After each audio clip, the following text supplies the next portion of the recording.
नमस्कार बच्चों। कविता क्रमांक 4 किताबें। ये गुलजार इनकी ये कविता है। इन्होंने इस कविता में कहा है, उनकी पंक्तियां देखें पहले।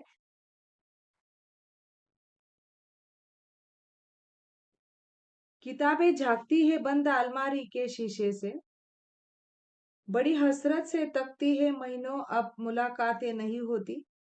जो शामें उनकी सोहबत में कटा करती थी अब अक्सर। इसका अर्थ है कि कवि कंप्यूटर के युग में किताबों की पहले जैसी उपयोगिता न रह जाने पर अपनी तीव्र मानसिक पीड़ा का चित्रण करते हुए कहते हैं कि आजकल किताबें अलमारियों में रखने भर की चीज हो गई है। अब उन्हें अलमारी से निकालने की जरूरत ही नहीं पड़ती। बंद अलमारी की ओर देखने पर ऐसा लगता है जैसे किताबें अलमारी के शीशों से कवि की ओर झांक रही हो। वे कामना करती है कि उन्हें बाहर निकाल कर कोई पढ़े। कवि कहते हैं कि अब तो महीनों गुजर जाते हैं, उन किताबों से मिलना ही नहीं होता। एक समय ऐसा था जब उनकी शाम इन किताबों को पढ़ने में लगा करती थी, पर अब अक्सर नहीं लगती। आगे की लाइन देखें। गुजर जाती है कंप्यूटर के पर्दों पर, बड़ी बेचैन रहती है किताबें। उन्हें अब नींद में चलने की आदत हो गई है। जो कदरें वो सुनाती थी कि जिनसे सेल कभी मरते नहीं थे, वो कदरें अब नजर आती नहीं घर में। वो रिश्ते वो सुनाती थी। तो इसका अर्थ है कि कंप्यूटर आने के पहले उनकी बात किताबें पढ़ने में बीता करती थी, पर जब से कंप्यूटर आ गया है तब से वे कंप्यूटर घर की पढ़ते लिखते हैं, कंप्यूटर पर ही पढ़ते लिखते हैं। इसलिए उनकी शाम कंप्यूटर के पर्दे पर बीतने लगी है। इस वियोग के कारण किताबें बहुत बेचैन रहने लगी है।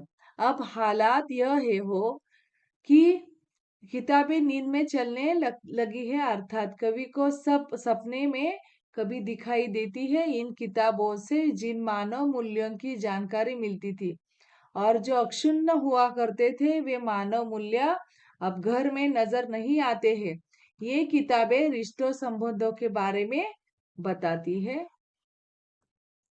तीसरी लाइन देखिए। वह सारे वह सारे उधड़े उधड़े वह सारे उधड़े उधड़े है, कोई सफा पलटता तो इस सिसकी निकलती है। कई लफ्जों के मानी गिर पड़े हैं, बिना पत्तों के सूखे टुंट लगते हैं वो सब अल्फाज जिन पर अब कोई मानी नहीं उगते। कवि कहते हैं कि किताबों की प्रशंसा करते हुए कहते हैं कि ये किताबें रिश्तों संबंधों के बारे में बताती थी।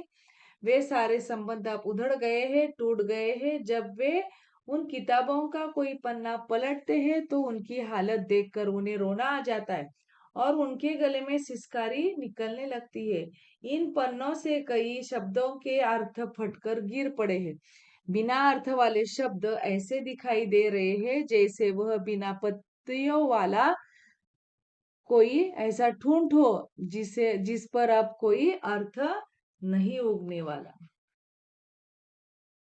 आगे की लाइन देखें। जुबा पर जो जायका आता था जो सफा पलटने का, अब उंगली क्लिक करने से बस छपकी गुजरती है। बहुत कुछ तब तब खुलता चला जाता है, पर्दे पर किताबों से जो जाती राबता था कट गया है।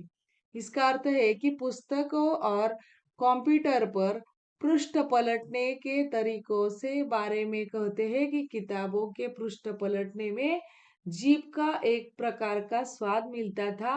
अब कंप्यूटर पर उंगली से क्लिक करने पर पृष्ठ पलक झपकते बदल जाता है। पर्दे पर मनचाहे ढंग से एक के बाद एक एक कोई भी पृष्ठ खोला जा सकता है। इसके कारण लोगों का किताबों से बना हुआ निजी संपर्क टूट गया है। आगे की पंक्तियां देखें। कभी सीने पे रख के लेट जाते थे, कभी गोदी में लेते थे, कभी घुटनों को अपने रिहल की सूरत बनाकर नीम सजदे में पढ़ा करते थे। छूते थे जबी से वो सारा इल्म तो मिलता रहेगा आइंदा भी।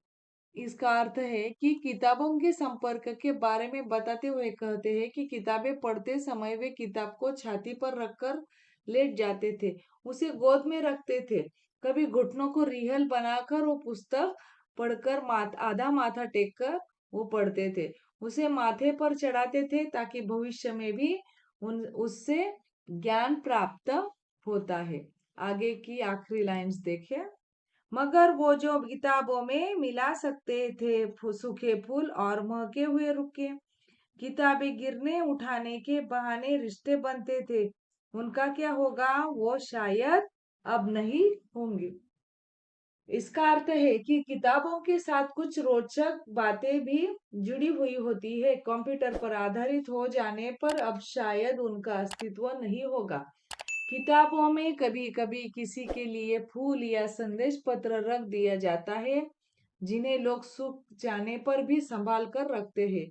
ये उनके संबंधों को ताजा करते थे। किताबों के गिरने और उठाने के बहाने कुछ लोगों के संबंध जुड़ते थे। कवि कहते हैं कि जब किताबों का उपयोग नहीं होगा, तो ऐसे संबंध कैसे बनेंगे?